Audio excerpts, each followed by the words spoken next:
और road safety में 2024 का जो ये आ रहा है उसमें 1,80,000 मौतें हुई है। गंभीर बात यह है कि 18 से 34 वयोवर्ग में 66% मौतें हुई है। बाद में जब एक्सीडेंट होता है तो हमने एक नई स्कीम शुरू की है, कैशलेस ट्रीटमेंट।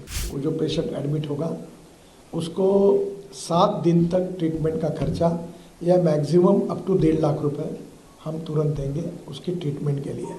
IIT मद्रास ने एक अच्छा ऐप तैयार किया है जिसमें ट्रांसपोर्ट सेक्टर को एक प्रकार जो अनेक रिफॉर्म है वो सब उसमें आए हैं, तो उसको भी लॉन्च किया गया। सर्कुलेशन इकोनॉमी को प्रधानमंत्री जी ने बहुत प्राधान्य दिया है और इसलिए स्क्रैपिंग पॉलिसी इसके बारे में डिटेल चर्चा हुई।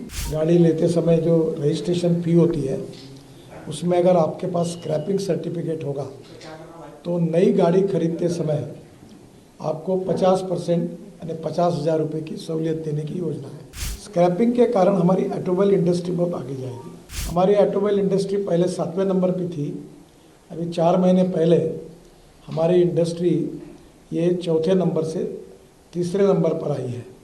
हमने जापान को पीछे डाला है। रोड सेफ्टी में 2024 का जो ये आ रहा है उसमें 1,80,000 मौतें हुई है। 30,000 लोगों की मौतें जो है वो हेलमेट न पहनने के कारण हुई है। दूसरी गंभीर बात यह है कि 18 से 34 वयोवर्ग में 66% मौतें हुई है। हमारी स्कूल और कॉलेज के सामने एग्जिट एंट्री पॉइंट में उसकी ठीक व्यवस्था न होने के कारण 10,000 बच्चों की मौतें हुई है। हमारी स्कूल के लिए जो ऑटो रिक्शा है और जो मिनी बस है उसके बारे में भी हमने नियम बनाए ताकि इसके एक्सीडेंट में बड़े प्रमाण पर मौतें हुई है। तो पहली बात तो रोड सेफ्टी, इस विषय पर काफ़ी डिटेल में चर्चा हुई और ब्लैक स्पॉट्स को आइडेंटिफाई करना, रोड इंजीनियरिंग, ऑटोमोबाइल इंजीनियरिंग में हमने सुधार किए हैं और ड्राइवर्स के बारे में लेन डिसिप्लिन है। बाद में सिग्नल का कानून के प्रति आदर और सम्मान रखने के लिए ड्राइविंग लाइसेंस के न होने के कारण ऐसे भी लोगों ने गाड़ियाँ चलाई, उसके कारण भी करीब 3,000 मौतें हुई है। तो ये सब आइडेंटिफाई करके रीज़न पे चर्चा हुई और आगे सब ने मिलकर ये निर्धार तय किया कि हम इसको कम करने की कोशिश करेंगे। बाद में जब एक्सीडेंट होता है तो हमने एक नई स्कीम शुरू की है, कैशलेस ट्रीटमेंट। और एक्सीडेंट होने के बाद तुरंत 24 घंटे के अंदर जैसे पुलिस में इंफॉर्मेशन जाएगी तो डॉक्टर जो होगा उसको, वो जो पेशेंट एडमिट होगा उसको 7 दिन तक ट्रीटमेंट का खर्चा या मैक्सिमम अप टू 1.5 लाख रुपए हम तुरंत देंगे उसकी ट्रीटमेंट के लिए। बाद में हीट एंड रन विक्टिम्स जो है उसमें भी मृत्यु होती है तो हम 2 लाख रुपए देंगे। इसके साथ साथ ये कैशलेस ट्रीटमेंट में हमने पायलट प्रोजेक्ट कुछ राज्यों में किए, कुछ कमियां ध्यान में आई, उसको सुधार कर अब नए आदेश हम वितरित करेंगे और ये भी निश्चित रूप से उपयोगी होगा। IIT मद्रास ने एक अच्छा ऐप तैयार किया है जिसमें ट्रांसपोर्ट सेक्टर को एक प्रकार जो अनेक रिफॉर्म है वो सब उसमें आए हैं, तो उसको भी लॉन्च किया गया।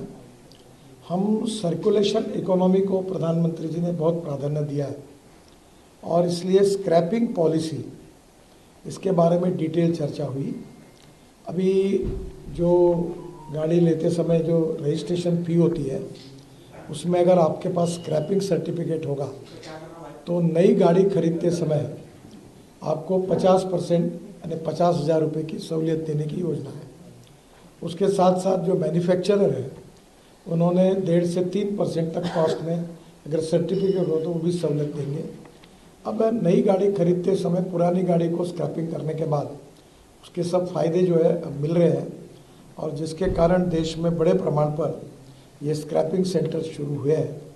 अभी ये संख्या हमारी अपेक्षा से कम है, करीब 78 to 82 वहाँ भी चालू हुए हैं, पर कम से कम 1,500 सेंटर्स खुले। और जो भारत सरकार की योजना है कि राज्य सरकार अगर अपनी गाड़ियाँ, बसेस, ट्रक स्क्रैपिंग करती है तो उनको कुछ मदद भी दी जाती है, उसके ऊपर भी चर्चा हुई और ये भी आज मीटिंग की प्रमुख विशेषता थी। स्क्रैपिंग के कारण हमारी ऑटोमोबाइल इंडस्ट्री बहुत आगे जाएगी, क्योंकि aluminium, copper, rubber, steel and plastic इसका रिसाइकलिंग होता है। और अभी कुछ स्पेसिफिक पार्ट ऐसे हैं, अभी मारुति का स्क्रैपिंग सेंटर है सुजुकी का, उसके पार्ट जापान में एक्सपोर्ट हो रहे हैं, और टायर जो है उसकी भी पाउडर अब बिटुमेन में डाल रहे हैं। तो ये एक सर्कुलेशन इकोनॉमी बनेगी। तो इसमें स्क्रैपिंग पॉलिसी के कारण देश में नए रोजगार निर्माण होंगे। भारत सरकार और राज्य सरकार का मिलकर 18,000 करोड़ का जीएसटी बढ़ेगा, और इसके साथ हमारा एक्सपोर्ट बढ़ेगा। हमारी ऑटोमोबाइल इंडस्ट्री पहले 7वें नंबर पे थी, अभी 4 महीने पहले हमारी इंडस्ट्री ये 4थे नंबर से 3रे नंबर पर आई है। हमने जापान को पीछे डाला है। हमारी इंडस्ट्री का एक समय साइज जब 14 में हमारी सरकार आई तब 7 लाख करोड़ का था। अभी हमारे ऑटोमोबाइल इंडस्ट्री का साइज 22 लाख करोड़ का है। अमेरिका नंबर 1 पर है, उनका 78 लाख करोड़ है। चाइना नंबर 2 पर है, उनका 47 लाख करोड़ है, और भारत 22 लाख करोड़ है।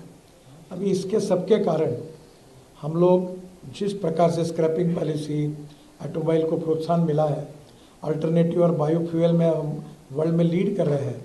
CNG, LNG, ethanol, methanol, hydrogen, green fuel और अल्टरनेटिव फ्यूल, इलेक्ट्रिक, हाइड्रोजन, तो उन सब की चर्चा भी इस मीटिंग में हुई।